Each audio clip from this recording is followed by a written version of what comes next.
गीता अध्याय प्रथम श्लोक 23।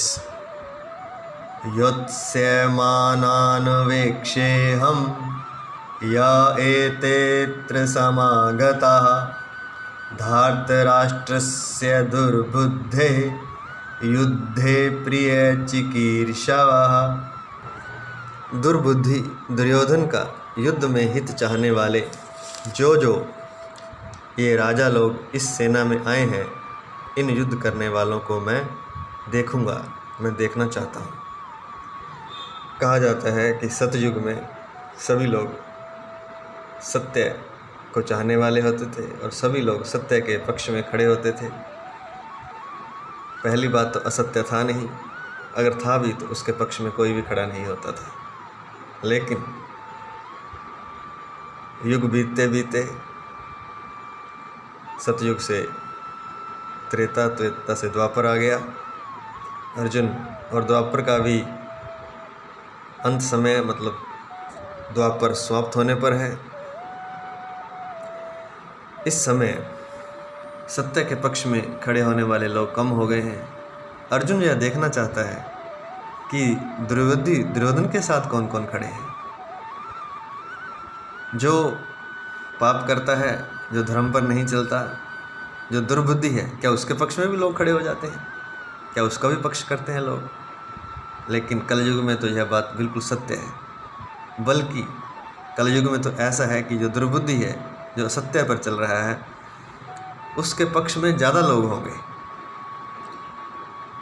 उसके पक्ष में बहुत से लोग इकट्ठे हो जाएंगे। बल्कि सत्य के पक्ष में बहुत से थोड़े लोग, यहाँ के हैं नाम मात्र के ही लोग सत्य के लिए लड़ते हैं और सत्य के पक्ष में खड़े होते हैं।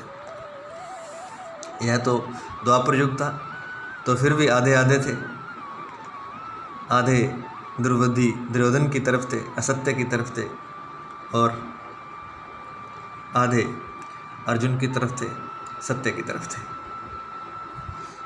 ऐसा कैसे हो जाता है कि जो गलत कर रहा है, असत्य पर चल रहा है, अधर्म पर चल रहा है, उसके पक्ष में भी लोग खड़े होते हैं? क्या कारण है इसका?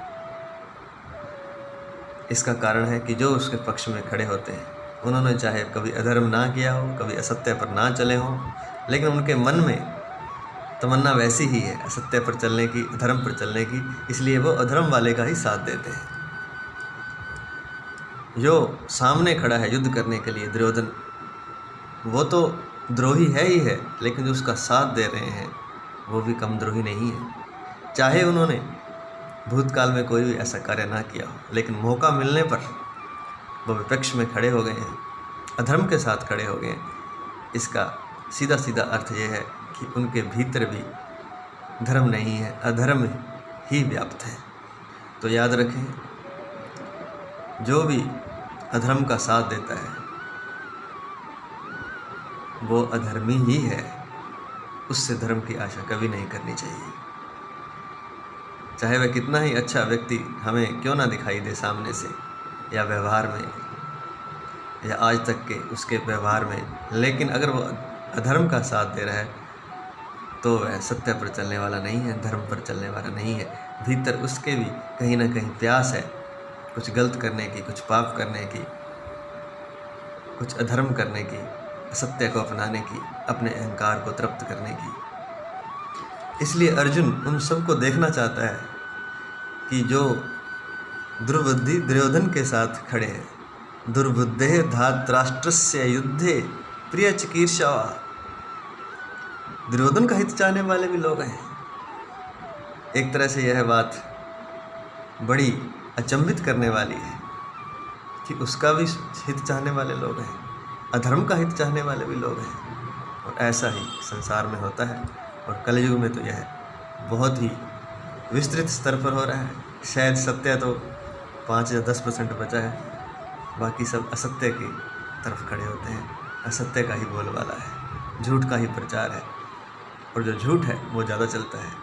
असत्य कहीं दबा रहता है, सत्य कहीं दबा रहता है, और असत्य मुखरित होकर के सबके सामने आता है, और सभी उसके चंगुल में आ जाते हैं। जो चंगुल में आने वाले लोग हैं, असत्य के, झूठ के, अधर्म के, उनके मन में भी कहीं ना कहीं अधर्म की, झूठ की, असत्य की प्यास है। ऐसा हमें जानना चाहिए। जय श्री कृष्ण।